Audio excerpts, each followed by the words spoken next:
Kita merenungkan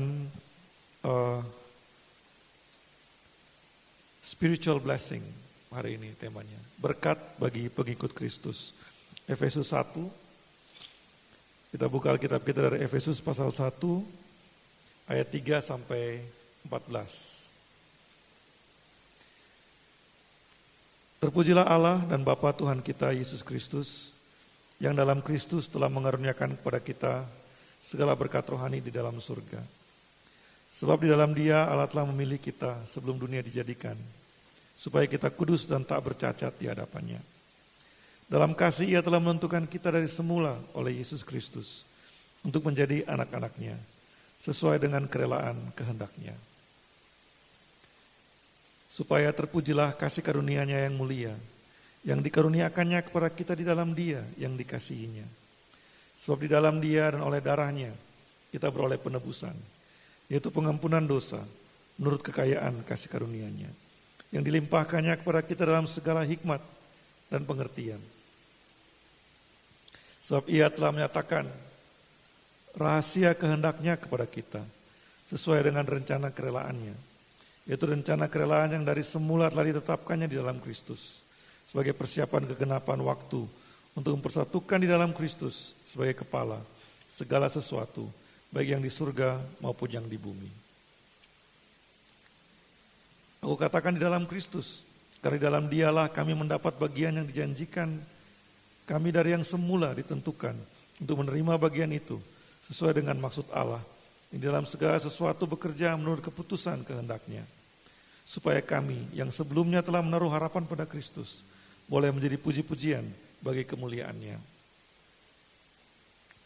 Di dalam Dia, kamu juga karena kamu telah mendengar firman kebenaran, yaitu Injil keselamatanmu, di dalam Dia, kamu juga ketika kamu percaya, dimeteraikan dengan Roh Kudus yang dijanjikannya itu.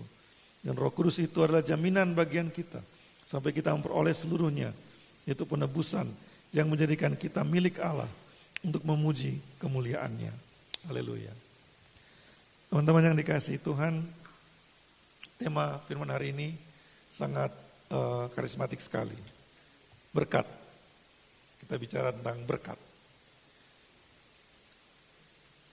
Paulus menulis di Efesus, surat Efesus, bahwa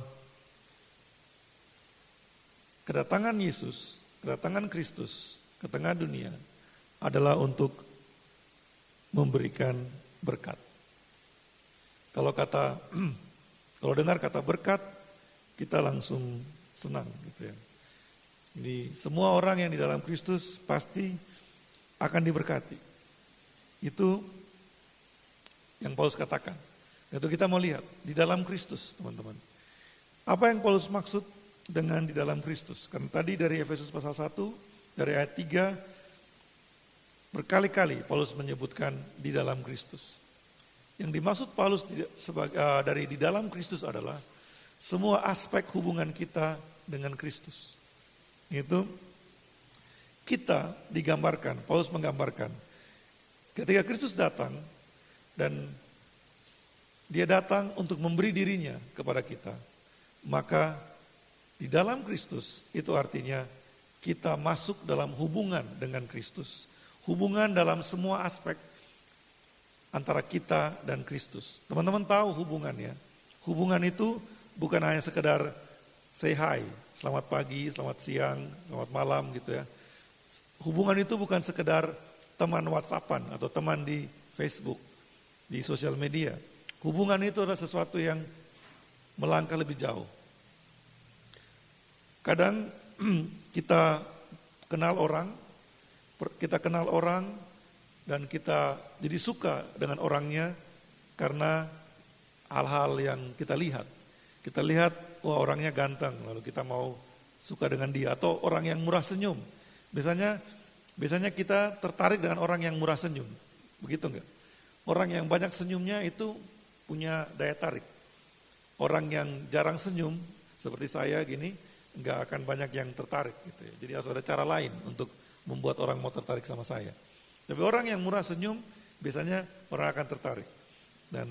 Tapi hubungan itu bukan sekedar kita tertarik pada seseorang karena dia murah senyum, karena senyumnya bagus atau bagaimana.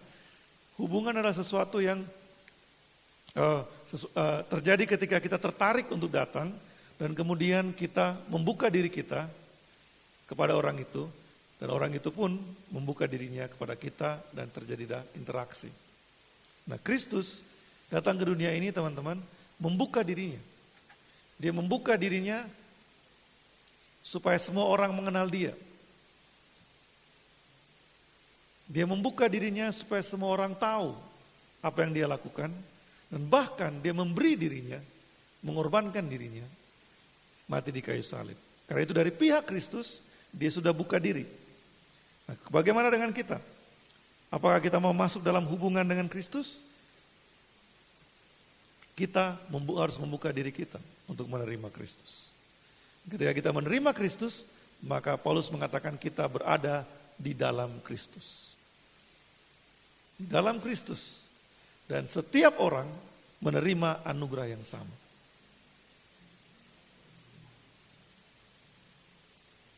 Teman-teman yang dikasihi Tuhan. Surat Paulus kepada jemaat di Efesus. Ada yang mengatakan surat ini bukan hanya untuk orang Efesus. Karena isinya bisa aplikatif terhadap semua gereja. Gereja di mana saja. Termasuk kita juga. Dan isinya sangat memikat. Karena bicara tentang berkat-berkat yang kita akan terima di dalam Kristus. Sebelum kita masuk ke berkat, mari kita perlu tahu dulu prasyarat untuk menikmati berkat. Itu adalah kita harus berada di dalam Kristus. Paul's letter to the Ephesians talking about spiritual blessing in Christ. In Christ means that we are in relationship with Christ. Setelah kita berada di dalam hubungan dengan Kristus, teman-teman, baru kemudian kita bisa menikmati berkat-berkat Tuhan. If we are in relationship with Christ, then Paul wrote to the Ephesians that we will receive spiritual blessings from God. Berkatnya seperti apa? Orang Kristen paling suka dengar kata berkat. Kalau saya beri judul khotbah ini, rahasia menerima berkat dalam Kristus. Gitu ya. Kalau itu pasti akan banyak jemaat yang mau dengar. Gitu ya. Tapi teman-teman, apa berkatnya? Berkat paling besar yang teman-teman dapatkan di dalam Kristus itu apa? Banyak orang datang ke gereja karena ingin diberkati. Apanya yang diberkati, Pak? Ingin usahanya diberkati. Ingin keluarganya diberkati. Ingin pendidikannya diberkati. Kalau kita persekutuan doa gitu kan, lalu coba sharing pokok doanya, biasanya pokok doa akan berkisar soal itu. Nah teman-teman, itu enggak salah. Tapi mari kita lihat apa yang Paulus tuliskan kepada kita, pada jemaat di Efesus. Berkat yang pertama adalah dipilih dan ditentukan menjadi anaknya. Kita dipanggil, bahasa Yunaninya kletos. Kita dipanggil oleh Kristus. Dan kemudian kita dipilih, eklektos, yang kemudian jadi kata elect. Gitu ya. Kita dipanggil dan dipilih. Kenapa kita dipilih? Yang dipilih adalah orang yang meresponi panggilan. Jadi banyak yang dipanggil, panggilan itu gimana? Yohan gitu kan, itu namanya panggilan gitu ya. Atau woi, kalau pergi dulu waktu saya ke Sumatera kaget karena orang di Riau manggil orangnya woi. Saya kira mau ngajak berantem, ternyata cuma bilang sapu tanganmu ketinggalan gitu. Oh. Ya, dipanggil. Kristus memanggil, ketika dia datang ke dunia ini dia memanggil. Tapi berapa banyak yang meresponi panggilan? Yang meresponi panggilan itulah orang-orang yang dipilih. Nah, ketika kita datang kepada Kristus, kita dipilih karena kita meresponi panggilan itu. Kalau kita menolak panggilan itu, udah selesai. Kita hanya dengar, oh ada yang manggil, tapi kita nggak datang, maka kita bisa nggak dapatkan pilihan itu. Nah, apa artinya dipilih dan ditentukan menjadi anaknya? Kita dipanggil dan dipilih untuk menjadi apa? menjadi kudus, tak bercacat sebagai anak Allah menurut kerelaan kehendaknya. Teman-teman, ini adalah berkat. Gak percaya? Gak mau? Kalau berkatnya kayak gitu mah gak mau. Ini berkat. Karena sebenarnya Paulus bicara tentang berkat rohani. Berkat rohani yang pertama yang Tuhan berikan kepada kita adalah ketika kita menjawab panggilannya, kita dipilih oleh Dia. Untuk apa? Untuk diberikan kekudusan, kesempurnaan sebagai anaknya menurut kerelaan kehendaknya. Artinya identitas kita diubah sepenuhnya oleh Kristus. Minggu yang lalu kita bicara soal ahli waris kan, the gift of adoption. Kita gak ada hubungannya dengan Allah karena dosa. Tapi ketika Kristus datang, Dia memberi dirinya supaya kita ditebus dan diselamatkan. Teman-teman yang dikasihi Tuhan, kudus tak bercacat sebagai anak Allah menurut kerelaan kehendaknya. Itu berkat yang pertama. Kenapa ini berkat? Susah paham, kok ini berkatnya kok kayak gini? Teman-teman tahu, untuk kita bisa masuk surga, kita harus kudus. Kudusnya gimana? Kudusnya tak bercacat. Gak boleh ada noda sedikit pun. Karena hukum Tuhan mengatakan demikian. Kalau ada noda sedikit dalam diri Rudi akan langsung ditendang ke neraka. Coba periksa diri kita. Nodanya banyak gak? Atau sedikit? Kita akan menemukan dosa kita banyak. Cacat kita banyak. Bukan lagi cacat, kita mungkin barang reject. Karena saking banyaknya kerusakannya. Tetapi ketika Kristus datang, Dia memanggil, siapa yang mau datang kepadaku? Dan kita yang di dalam kegelapan mendengar panggilannya. Dan kita meresponi panggilannya, datang kepadanya, apa yang Dia berikan? Dia berikan baju yang baru. Dia berikan identitas yang baru. Kudus tak bercacat. Artinya apa? Artinya ketika kita menyambut panggilannya, kita dapat akses kepada surga. Luar biasa kan? Nggak mau amin teman-teman? Oh iya ya, oh gitu ya, oh, oke deh gitu. Ya udah nggak apa-apa. Kalau emang nggak terlalu tertarik nggak apa-apa. Kan urusan keselamatan itu urusan pribadi masing-masing. Tapi ini berkat yang pertama yang Tuhan berikan. Karena itu ketika mendengar panggilannya, jangan abaikan. Karena hanya orang yang menerima panggilan, memberi respon dengan menerima panggilan, itulah yang akan dikuduskan, disempurnakan dalam kasih karunia-Nya. Dan itu dilakukan menurut kerelaan kehendaknya. Menurut kerelaan kehendaknya artinya gimana teman-teman? Artinya tidak ada seorang pun yang bisa menghakimi sesamanya. Sama-sama orang yang dapat kasih karunia gak boleh saling menghakimi. Kenapa? Karena kekudusan kita, ketidakbercacatan kita itu bukan karena kehebatan kita, tapi karena kerelaan kehendak Tuhan. Itu berkat yang luar biasa. Semuanya diberikan akses yang sama oleh Tuhan. Ketika kita menyambut Kristus, kita diangkat menjadi anaknya. Itu berkat yang luar biasa. Berkat yang pertama, dipilih dan ditentukan menjadi anak. The first spiritual blessing we will receive when we receive Christ is we are chosen and predestined to be His child. Lalu berkat yang kedua gimana? Penebusan dan pengampunan. Coba kita lihat apa yang Paulus tulis di Efesus tadi. Ayat 7. Di dalam Dia dan oleh darahnya kita beroleh penebusan, yaitu pengampunan dosa. Menurut kekayaan kasih karunia-Nya yang dilimpahkannya kepada kita dalam segala hikmat dan pengertian. Ini maksudnya gimana teman-teman? Berkat di dalam Kristus. Yang pertama, secara status kita dibebaskan dari pelenggu dosa. Penebusan artinya kita dibeli, ditebus, itu kan dibeli. Dibeli dengan tunai, dengan tuntas. Tadinya kita milik dosa. Kristus datang dan dia membeli kita, menebus kita. Artinya secara status kita bukan lagi budak. Secara status kita bukan lagi di bawah belenggu dosa.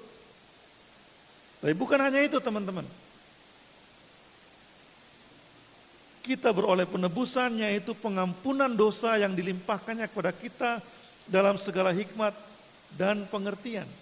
Secara praktis, teman-teman. Ini yang penting, perhatikan. Secara status kita udah ditebus. Tapi kemudian kita melihat diri kita sehari-harinya masih berbuat dosa. Nah, berkat yang kedua yang Tuhan berikan adalah bukan hanya secara status kita dibeli dengan lunas, tapi secara praktis kita bisa yakin setiap pelanggaran kita diampuni menurut kekayaan kasih karunia-Nya. Nah, ini bagian yang harus hati-hati supaya jangan salah paham. Maksudnya gimana? Secara status saya sudah dibeli dengan lunas, bebas dari belenggu dosa. Artinya saya bukan budak dosa. Saya nggak perlu tunduk kepada kehendak dosa, kehendak iblis. Ketika tubuh saya berbuat dosa, bagaimana? Itu kan pertanyaannya. Dan Paulus mengatakan ketika tubuh saya berbuat dosa, itu akan diampuni oleh Tuhan. Wah, enak banget. Jadi saya berbuat dosa aja terus. Begitu? Bukan. Maksudnya adalah ketika saya berbuat dosa dan saya dalam identitas saya sebagai anak Allah melihat tubuh saya berbuat dosa, normalnya saya akan gimana? Saya akan merasa gak enak. Dan ketika saya merasa gak enak, saya datang kepada Tuhan, membawa diri saya, Tuhan, saya melanggar lagi. Dan ketika itu, Paulus mengatakan kita bisa yakin Tuhan pasti mengampuni pelanggaran kita. Jadi supaya kita secara praktis diampuni, apa yang kita harus lakukan? Kita harus selalu di dalam Kristus. Coba ikuti saya dengan baik. Kalau kita di dalam Kristus, kita menjadi anak Allah. Secara identitas. Secara status, kita kudus. Secara praktis, kita diampuni. Asalkan kita tidak meninggalkan Kristus. Kalau kita di dalam Kristus, tadi di awal saya katakan, berarti kita ada dalam hubungan dengan Kristus. Hubungan itu berarti apa? Ada interaksi, ada doa, ada firman. Ya kan? Itu orang gak bisa bilang, karena kasih karunia saya sudah terima maka saya bebas berbuat dosa. Gak mungkin. Kenapa? Karena yang pertama-tama kasih karunia lakukan adalah kita diam dalam hubungan dengan Kristus. Kalau kita ada dalam hubungan dengan Kristus, nggak mungkin kita akan hidup dalam dosa. Dan ketika kita ada dalam hubungan dengan Kristus, semua pelanggaran yang kita lakukan diampuni. Pasti diampuni. Asalkan kita tetap di dalam Kristus. Nah, itu kasih karunia. Dan Paulus mengatakan, itu dilakukan menurut kekayaan kasih karunia-Nya. Berkat ketiga, mengetahui rahasia kehendak-Nya. Teman-teman, berkat pertama kita menjadi anaknya. Berkat kedua kita ditebus dan diampuni. Secara status dan secara praktis. Tapi bukan hanya itu teman-teman. Ketika kita tinggal di dalam Kristus, Paulus menulis di ayat 9. Ia telah menyatakan rahasia kehendak-Nya kepada kita sesuai dengan rencana kerelaannya. Kita diberitahu rahasia kehendak Allah. Teman-teman tahu hubungan, apa yang keren dari sebuah hubungan? Hubungan itu bertumbuh. Iya kan? Kalau hubungan hanya sebatas selamat pagi, selamat siang, udah kenal 30 tahun tapi hanya selamat pagi, selamat siang, itu bukan hubungan yang sehat. Hubungan akan bertumbuh. Hubungan bertumbuh dengan apa? Interaksi. Ketika ada interaksi yang terus-menerus, maka hubungan akan bertumbuh. Dengan Kristus pun demikian. Ketika kita menyambut panggilannya, meresponi panggilannya, kita menjadi anaknya, kita menerima status yang baru, kita menerima pengampunan setiap kali kita melakukan pelanggaran, apa yang kita akan lakukan? Kita akan lebih dekat dengan Tuhan, kan? Iya kan? Kalau misalnya saya kenal seseorang yang baik dengan saya, di awal-awal, dia traktir saya, dia baikin saya terus. Apa yang akan saya lakukan? Kalau misalnya saya terus berkenalan dengan dia, berinteraksi dengan dia, saya akan merasa, apa ya yang saya bisa lakukan untuk dia? Iya kan? Hubungan akan bertumbuh. Dan Paulus menulis di tempat lain bahwa ketika di Roma, bahwa ketika kita masih berdosa, Yesus mati. Dan apalagi ketika kita sudah percaya, dia akan beri lebih banyak lagi kepada kita. Nah, itu hubungan yang bertumbuh. Dan hubungan yang bertumbuh akan menghasilkan apa? Akan menghasilkan interaksi yang lebih mendalam. Akhirnya kita mulai tahu rahasia-rahasia. Hal-hal yang lebih pribadi akan diceritakan. Dan di dalam Kristus, berkat kita yang nomor 3 adalah kita dibukakan rahasia-rahasia Allah. Itu adalah berkat yang luar biasa. Hikmat Allah diberikan kepada kita. Kita dibukakan rahasia kehendaknya kepada kita. Kita masuk dalam rencana Allah bagi kemuliaannya. The spiritual blessings that Paul was talking about is we receive blessing as children of God. We receive redemption for our sins, and also God will reveal His secret, the secret of His will to us.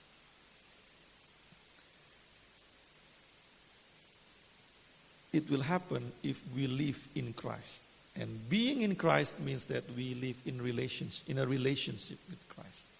And every good relationship, every healthy relationship develops. And as we develop a healthy relationship with Christ, Paul wrote that God will reveal the secret of His will to us. Ephesians chapter 1 verse 9. Teman-teman yang dikasihi Tuhan, tidak merasa diberkati, dapat rahasia kehendak Allah?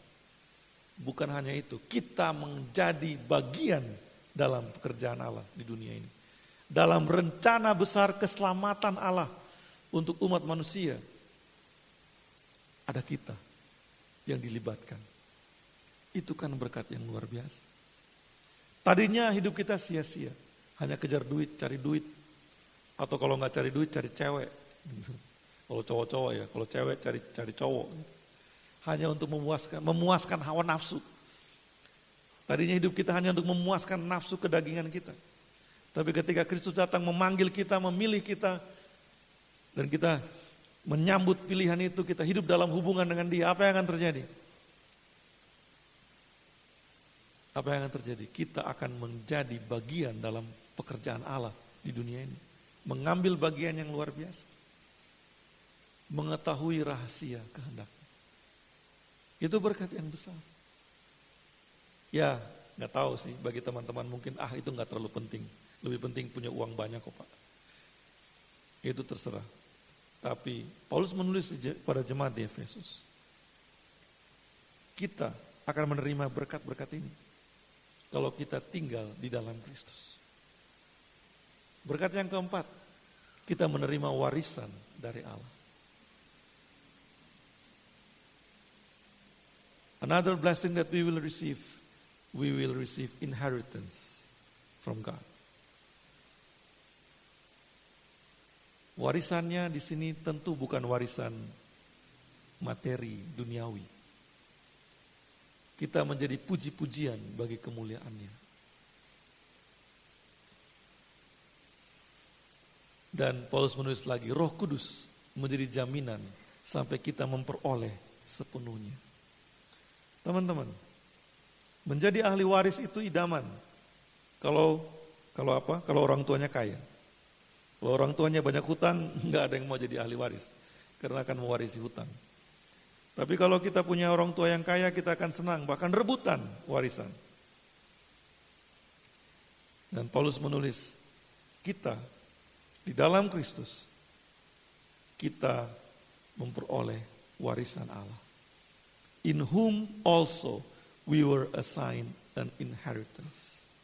Di dalam Dia, kita ditentukan untuk menerima warisan. Warisan yang seperti apa?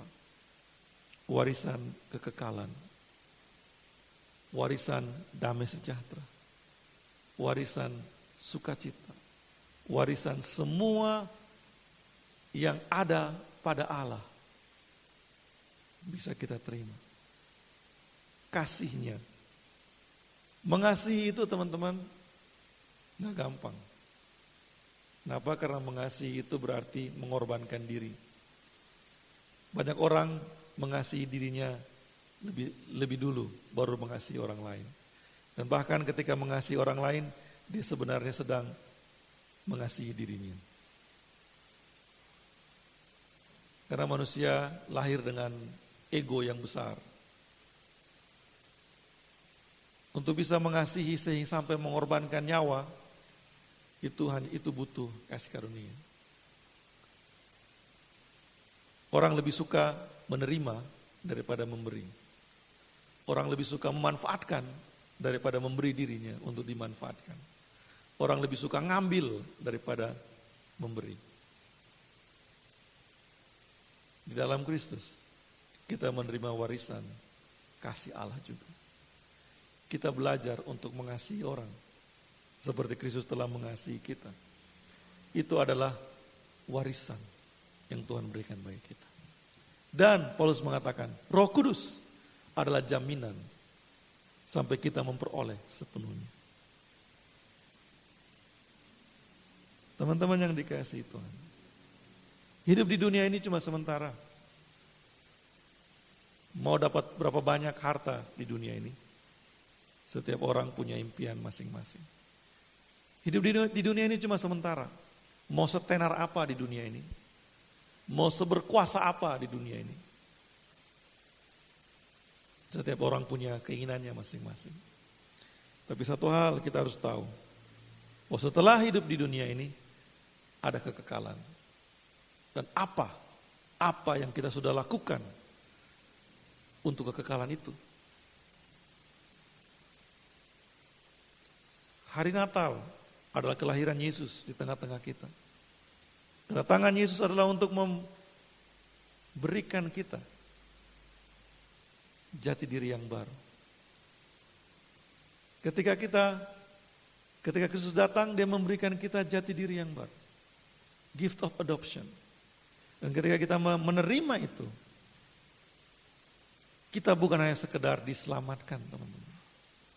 Berkat rohani kita bukan sekedar diselamatkan. Berkat rohani dari kita adalah kita menerima warisan kerajaan Allah. Artinya selama kita di dunia ini, kita hidup seperti kita ada di dalam kerajaan surga. Jadi Yesus berdoa, ajarkan kita berdoa, jadilah kehendak-Mu di bumi seperti di surga. Orang-orang yang menyambut kasih karunia akan hidup di bumi seperti di surga. Kenapa? Karena kita menerima semua berkat rohani itu. Karena kita menerima warisan dari Allah itu. Kita akan mengasihi sesama kita seperti kita sudah ada di surga. Bisa mengerti ini? Kalau saya mengasihi sesama saya dan sadar saya ada di dunia, saya nggak bisa mengasihi dengan sepenuhnya. Kenapa?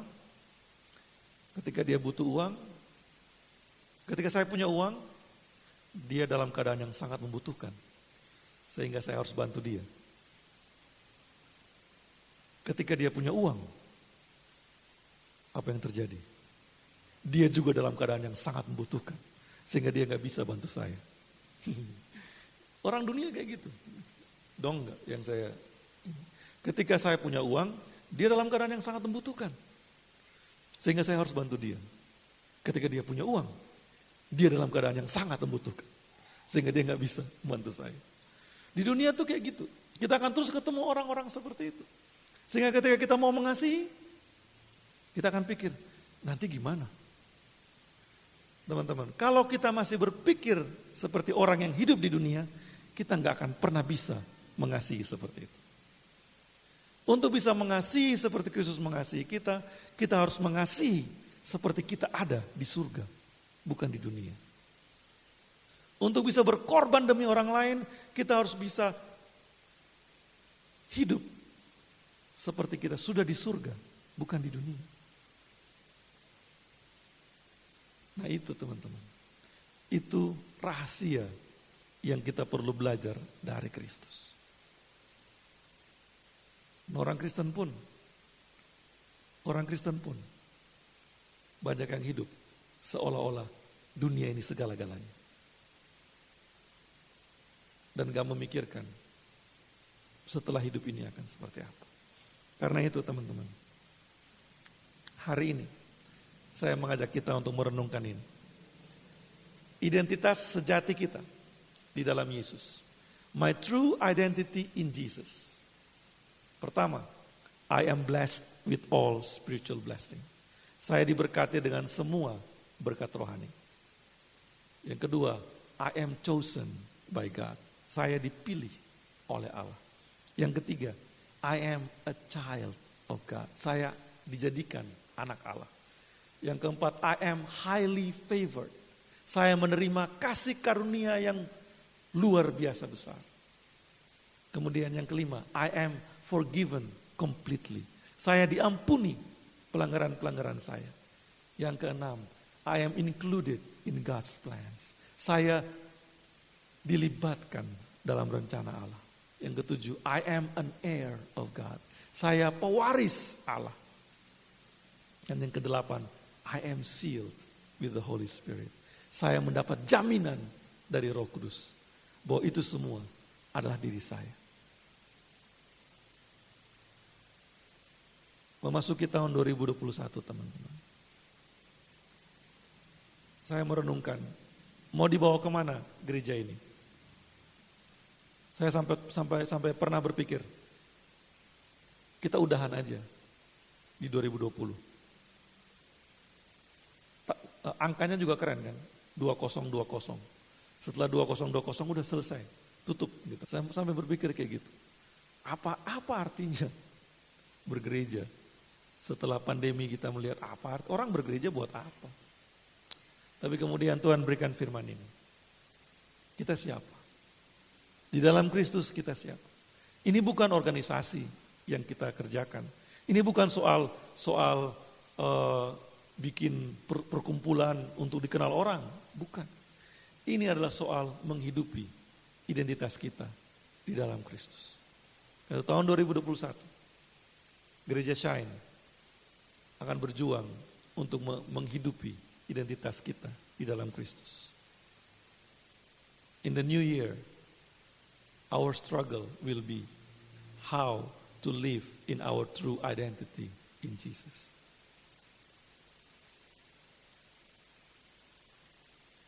Kalau teman-teman mau bersama-sama dengan saya, kita lanjut ke tahun 2021. Kalau nggak mau, nggak apa-apa. Setiap orang punya pergumulannya masing-masing.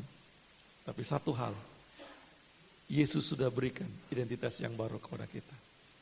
Mari kita menyambut tahun yang baru sebagai pengikut, bukan hanya pengikut yang asal ikut, tapi kita menyambut tahun yang baru sebagai orang-orang yang diberkati, berlimpah-limpah di dalam Kristus. Mari kita berdoa.